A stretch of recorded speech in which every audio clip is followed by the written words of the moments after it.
Study IQ IAS, अब तैयारी हुई अफोर्डेबल। नमस्कार दोस्तों टर्की के अंदर आज इलेक्शन है, चुनाव है, वोटिंग इस समय चल रही है। क्या आपको यह पता है?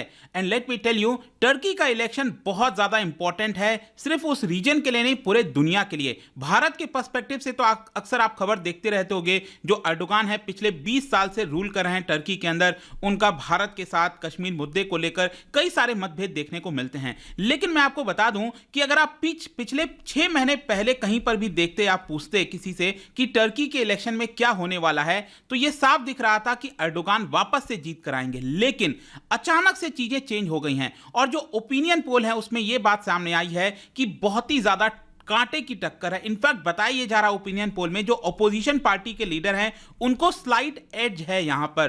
तो अभी हम इस वीडियो के अंदर डिटेल से मैं आपको बताऊंगा कि ये इलेक्शन होता क्या है, क्यों ये इंपॉर्टेंट है, क्या वहां पर पार्लियामेंट्री डेमोक्रेसी है, प्रेसिडेंशियल सिस्टम है, क्या है, वो सारी चीजें मैं आपके डाउट्स क्लियर करूंगा। चलिए आगे बढ़ते हैं, लेकिन उससे पहले ध्यान रखिएगा, अगर आप यूपीएससी 2024 की प्रिपरेशन कर रहे हैं तो आज इसके अंदर एडमिशन लेने का आखिरी डेट है। यहां पर प्रीलिम से लेकर इंटरव्यू तक की जो पूरी तैयारी है वो आपको कराई जाती है एक सिंगल बैच के अंदर। तो आप जल्दी से हमारे वेबसाइट ऐप पर जा सकते हैं या फिर कमेंट सेक्शन में इसका लिंक है, वहां पर जाकर यूज करना है कोड अंकित लाइव ताकि आपको मैक्सिमम डिस्काउंट मिले। और इसके अलावा 2025 की तैयारी है, एनसीईआरटी का, मतलब कोई भी बैच आपको लेना हो, ऑप्शनल का सब्जेक्ट हो गया, just use the code Ankit live. और इसके साथ साथ अगर आप एमसीक्यूज अटेम्प्ट करना चाहते हैं तो मेरे इंस्टा पेज पर जा सकते हैं, वहां पर स्टोरीज में जितने भी एमसीक्यूज हैं उसको आप अटेम्प्ट कर पाएंगे। चलिए शुरुआत करते हैं और सबसे पहले देखते हैं एग्जैक्टली क्या हो रहा है। देखो 2023 ये 100 साल कंप्लीट कर रहे हैं। जो आज हम मॉडर्न डे टर्की देखते हैं आज के डेट में, वो उसको 100 साल पूरे होने जा रहे हैं। 1923 में ये फॉर्म हुआ था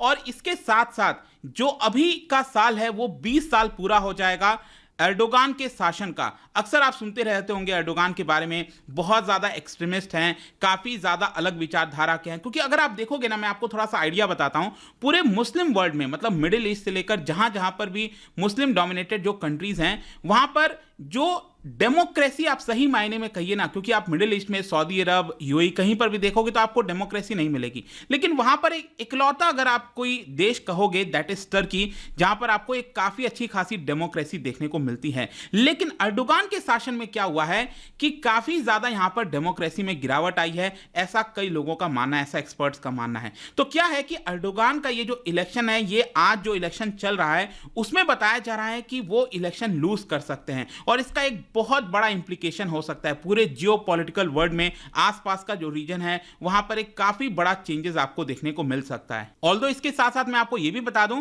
कि ऑब्वियस सी बात है, अर्दोगान का काफी अच्छा खासा कंट्रोल है टर्की के ऊपर, तो यहां पर अर्दोगान को हराना आसान बात नहीं है। लेकिन जो ओपिनियन पोल सामने आए हैं उसमें जो अपोजिशन के लीडर हैं वो भी मैं आपको आगे अच्छे से विस्तार से आगे बताऊंगा, उनके पास स्लाइट एज है, वो इलेक्शन शायद जीत सकते हैं और अर्दोगान का जो रूल है वो शायद खत्म हो सकता है। तो चलो सबसे पहले तो इलेक्शंस को समझते हैं। टर्की के अंदर ये इलेक्शन किस चीज का हो रहा है? देखो मैं आपको बता दूं, लगभग 600 मिलियन वोटर्स, एग्जैक्टली मैं अगर आपको बताऊं तो 624 मिलियन के आसपास, मतलब 6-6.5 करोड़ के आसपास जो वोटर्स हैं वो यहां पर वोट डालने वाले हैं। और ये जो वोटिंग हो रही है, जो आज चुनाव हो रहा है 14 मई को, ये चुनाव बेसिकली जो प्रेसिडेंट हैं, प्रेसिडेंट के लिए कौन प्रेसिडेंट होगा टर्की का, और साथ ही साथ वहां की जो पार्लियामेंट है उसके लिए हो रहा है। पार्लियामेंट के बारे में मैं आपको आगे बताऊंगा, लेकिन सबसे पहले जो हम बात करें, क्योंकि सबसे इंपॉर्टेंट है कि ये प्रेसिडेंशियल सिस्टम है टर्की के अंदर। अगर आप देखोगे कि प्रेसिडेंट का सबसे इंपॉर्टेंट रोल होता है, तो वो प्रेसिडेंशियल सिस्टम है, वहां पर पार्लियामेंट्री सिस्टम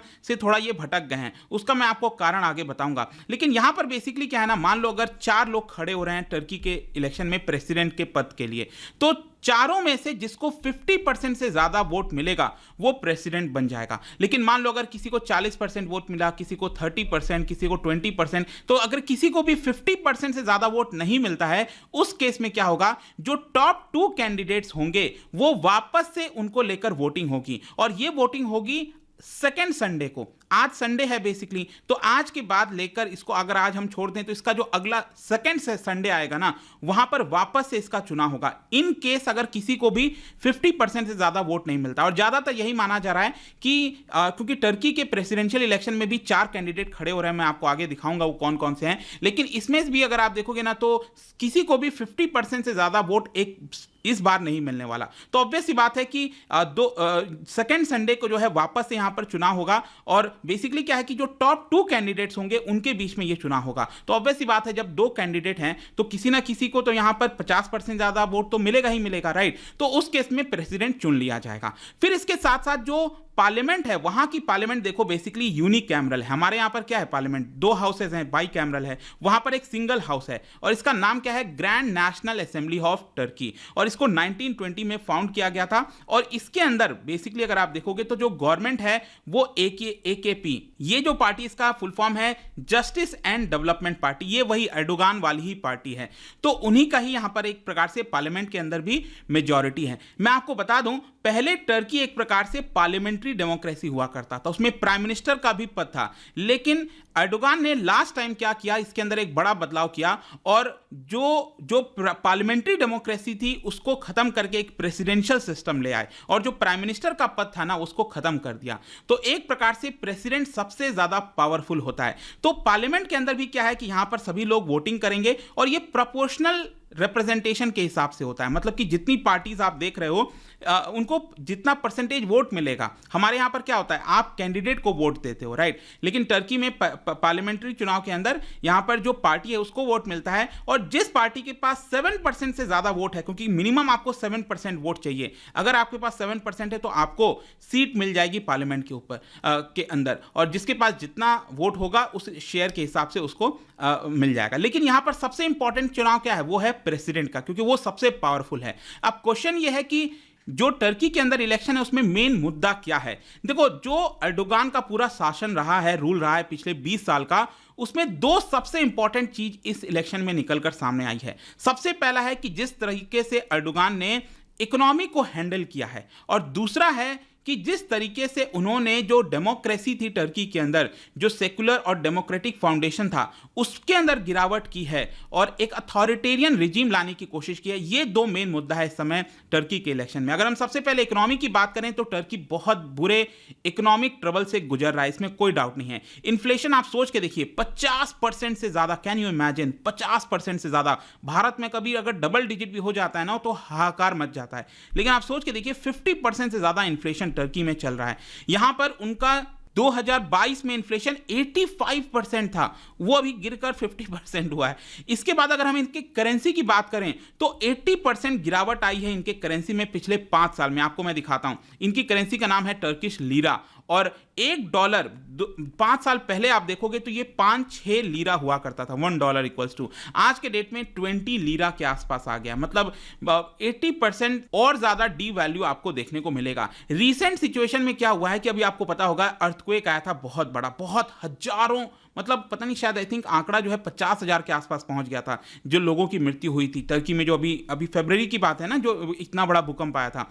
तो वहां पर क्या हुआ, इसकी वजह से इकोनॉमी और ज्यादा मुश्किल में चली गई है। यहां पर आप देखते होगे पूरे दुनिया में, भारत में भी जब इन्फ्लेशन बढ़ रहा था 7%, 8% तक चला गया था इन्फ्लेशन, CPI की मैं बात कर रहा हूं, तब RBI ने, सरकार ने बेसिकली क्या किया, जो रेपो रेट है उसको बढ़ा दिया, पॉलिसी रेट को बढ़ा दिया। लेकिन एर्डोगान क्या है, वो जिद पर अड़ गए हैं, वो इंटरेस्ट रेट को बढ़ाने नहीं दे रहे हैं, क्योंकि इंटरेस्ट रेट बढ़ेगा तो इकोनॉमी डाउन होगी, ठीक है। तो पूरे दुनिया में अगर आप इंटरेस्ट रेट देखोगे, सेंट्रल बैंक्स बढ़ा रहे हैं, लेकिन एर्डोगान उसको बढ़ाने नहीं दे रहे हैं, और इसी की वजह से वहां पर इन्फ्लेशन कंट्रोल में नहीं आ रहा है। 50%, 80% इन्फ्लेशन टर्की में आपको देखने को मिलेगा। अब देखिए क्या है ना कि जब भी किसी लीडर की जो इमेज है वो बहुत स्ट्रांग होती है, जैसे एर्डोगान की इमेज एक स्ट्रांग लीडर की है, तो क्या होता है ना, अगर कोई भी मुश्किल आता है, चाहे अर्थक्वेक आया, उससे जो भी प्रॉब्लम हुआ, उसकी जिम्मेदारी भी कहीं ना कहीं उस लीडर को लेनी पड़ती है। बेसिकली क्या, देखो, अर्थक्वेक तो एक नेचुरल फिनोमेना है, लेकिन अर्थक्वेक की वजह से क्या हुआ है, बहुत सारे करप्शन के केसेस सामने आए हैं कि सरकार ने बहुत सारे टैक्सेस लिया था, पैसा लिया था पब्लिक से कि हम इस तरह का घर बनाएंगे, लोगों को बचाएंगे, लेकिन वो सारी चीजों में करप्शन पाया गया है, तो इसकी वजह से लोग बहुत ज्यादा नाखुश हैं। फिर जो दूसरा मेजर इशू मैंने आपको बताया, अथॉरिटेरियनिज्म रिजीम का जो है, जिसकी वजह से बहुत ज्यादा सोसाइटी डिवाइड हो गई है टर्की के अंदर। यहां पर बहुत से ऐसे एक्सपर्ट्स हैं, लोग हैं, लिबरल डेमोक्रेसी की दुहाई देते हैं, उनका कहना है कि जो एर्डोगान है वो डेमोक्रेसी को क्रश करने की कोशिश कर रहे हैं। दूसरी तरफ एर्डोगान का कहना है कि नहीं, जो एक बहुत ही छोटी माइनॉरिटी है वो बार बार वेस्टर्न प्रोपेगेंडा अपनाती है और वो बेसिकली कहती है कि हम वेस्टर्न प्रोपेगेंडा को अपनाएं, लेकिन एर्डोगान का कहना है कि नहीं, हम टर्की को और बड़े हाइट्स पर ले जाएंगे। और इसीलिए आप देखोगे जो अर्डोगान का एक बहुत ही लॉयल कॉन्स्टिट्यूएंसी वो है rural class, middle class Muslims, जो कि अर्डोगान को काफी ज्यादा सपोर्ट करते हैं। तो देखना होगा इन दोनों मुद्दों को लेकर आखिरकार लोग किसको सपोर्ट करते हैं। लेकिन यहां पर जो कैंडिडेट्स हैं, जो मेन कैंडिडेट्स हैं ना, वो मैं आपको दिखा देता हूं। एक तो अर्डोगान, ऑब्वियस सी बात है, ये तो है ही है, और इनकी जो पार्टी है वो है AKP, that is justice and development party, ठीक है। फिर जो सबसे इंपॉर्टेंट कैंडिडेट हैं, देखो बाकी के दो हैं, मैं उनके बारे में डिस्कस नहीं कर रहा हूं, लेकिन जो जिनका चांस है कि वो अर्डोगान को हरा सकते हैं, इनका नाम आप देखिए। अब देखो, मैं शायद हो सकता है प्रोनाउंसिएशन सही नहीं करूं, लेकिन ये है केमाल किलिक दारोग्लू, ठीक है।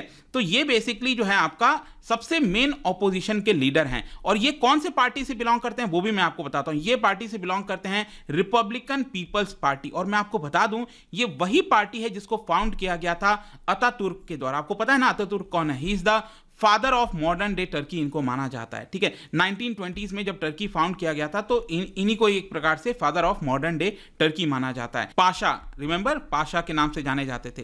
तो उन्हीं उसी पार्टी से बिलोंग करते हैं। इनकी उम्र 75 है, और जो अर्डोगान है, इनकी उम्र शायद मेरे ख्याल से 69 के आसपास है।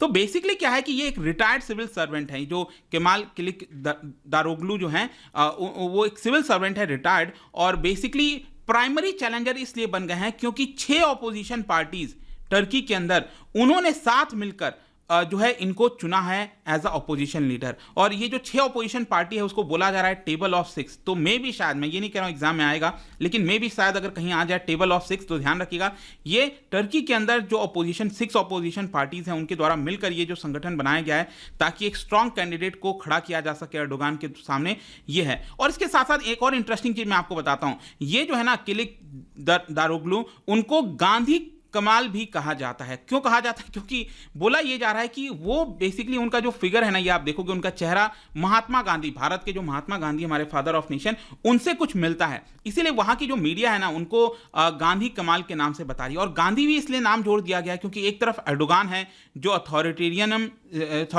रिजीम को अपनाना चाहते हैं, लेकिन दूसरी तरफ जो गांधी कमाल है वो बेसिकली जो बहुत ही छोटे छोटे लेवल हैं, रोजमर्रा जिंदगी की जो प्रॉब्लम्स हैं लोगों के, उनको वो उठा रहे हैं। अपने किचन से वो वीडियो वगैरह शूट कर रहे हैं, उनको वहां पर पब्लिश कर रहे हैं। तो इसी की वजह से जो है उनको गांधी के तौर पर देखा जा रहा है। देखते हैं वहां पर क्या होता है। बट टर्की मैटर क्यों करता है, ये इतना इंपॉर्टेंट क्यों है? देखो, इसकी जो लोकेशन है ना वो बहुत इंपॉर्टेंट है, एंड इसके साथ साथ जो स्टेटस है इसका काफी ज्यादा मायने रखता है in terms of economic and military power. मैं आपको बताता हूं। देखो, इसकी लोकेशन सबसे पहले आप देखिए, टर्की का जो बॉर्डर है ये एक तो एशिया के अंदर आप देखोगे तो सीरिया के साथ जुड़ता है, फिर यहां पर इराक के साथ जुड़ता है। तो ये दोनों चीज आपको एकदम अच्छे से ध्यान में रखना है। फिर आपका जो है ईस्टर्न साइड में बाकी भी आप देख सकते हो, जॉर्जिया वगैरह। लेकिन यहां पर सबसे इंपॉर्टेंट जो मैं आपको बताना चाहता हूं, रशिया एंड यूक्रेन, क्योंकि इन दोनों के बीच में युद्ध चल रहा है। और इन दोनों के बीच में जो युद्ध चल रहा है, इसका बीच का जो डिफरेंस है यहां पर ब्लैक सी का है, और ये आपको नीचे जो है टर्की देखने को मिलेगा। और यहां पर ये सराउंडेड है मेडिटेरेनियन सी और एजियन सी। ये भी आप ध्यान रखिएगा, ये बहुत न्यूज में चल रहा है, तो आ सकता है आपके एग्जाम पॉइंट ऑफ व्यू से। और खास बात यह है, रशिया यूक्रेन वॉर पर्सपेक्टिव से आपने देखा होगा वीट वगैरह की क्राइसिस हो गई थी पिछले साल। तो वहां पर क्या है ना कि ये बॉस्फोरस स्ट्रेट आप देख रहे हो बेसिकली यहां पर, तो ये आपका जोड़ता है ब्लैक सी और मेडिटेरेनियन सी को। तो यहां पर टर्की का रूल है बेसिकली। टर्की अगर चाहे तो चीजों को ब्लॉक कर सकता है। तो इसी की वजह से इसकी जो लोकेशन है वो बहुत ज्यादा मायने रखती है। और अर्डोगान के अंदर आपको जैसा मैंने बताया कि डेमोक्रेसी में थोड़ी सी गिरावट आई है, यूएस के साथ जो रिलेशन है वो खराब हुए हैं, लेकिन स्टिल आप कह सकते हो कि यूएस का एक इंपॉर्टेंट पार्टनर है टर्की, क्योंकि रशिया के साथ, पुतिन के साथ अगर किसी की मेन बातचीत हो रही है, एक तो मोदी जी के साथ बातचीत हो रही है, लेकिन दूसरा अगर किसी के साथ बातचीत हो रही है वो अर्डोगान डायरेक्टली बात कर रहे हैं रशिया यूक्रेन को सुलझाने के लिए। तो ओवरऑल पर्सपेक्टिव से कंक्लूजन यही निकलता है कि अर्डोगान अगर ये इलेक्शन सर्वाइव कर जाते हैं और वापस से पावर में आ जाते हैं, तो उनका जो अथॉरिटेरियनिज्म है वो बहुत तेजी से और ज्यादा बढ़ जाएगा, और जो वेस्टर्न कंट्रीज के साथ, यूएस और यूरोप के साथ जो डिफरेंसेस हैं वो और ज्यादा गहरा जाएंगे। और टर्की का जो लीडरशिप है आप कह सकते हैं कहीं ना कहीं वो एशिया के अंदर अपने आप को, मुस्लिम वर्ल्ड के अंदर वो अपना जो लीडर है वो अपने आप को रिप्रेजेंट करने की कोशिश करेगा। क्योंकि एक तरफ सऊदी अरब है, वो कहता है कि हम लीडर हैं मुस्लिम्स के, दूसरी तरफ अर्डोगान टर्की कहता है नहीं हम हैं। तो देखते हैं आगे क्या होता है। बट आई होप कि ये वीडियो आपके लिए बहुत हेल्पफुल हुआ होगा और सब कुछ आपको समझ में आ गया होगा जो भी कुछ टर्की के इलेक्शन में हो रहा है। और जाने से पहले एक इंटरेस्टिंग क्वेश्चन, क्या बता सकते हो मेडिटेरेनियन सी के साथ कौन कौन से कंट्रीज का बॉर्डर शेयर होता है? ये आपको बताने, इसका राइट राइट आंसर आप सबको पता है, मेरे इंस्टाग्राम पर तो मिलेगा ही, वहां पर अगर आप नहीं हो कोई बात नहीं, टेलीग्राम से भी ले सकते हैं इसका सही उत्तर। मैं कई सारे जो एमसीक्यूज हैं वो यहाँ पर स्टोरीज में डालता रहता हूं। बाकी अगर आपको पीडीएफ चाहिए तो टेलीग्राम पर आइए, अलग अलग सोशल मीडिया पर आप जुड़ पाओगे। और जैसा मैंने बताया, कोई भी बैच आपको लेना हो, कोर्स लेना हो स्टडी IQ पर, just use the code Ankit live to get maximum discount. And I hope कि वीडियो आपको पसंद आया होगा। मिलता हूं आपसे next time. Till then, thank you very much, see you soon. Study IQ IAS, अब तैयारी हुई अफोर्डेबल।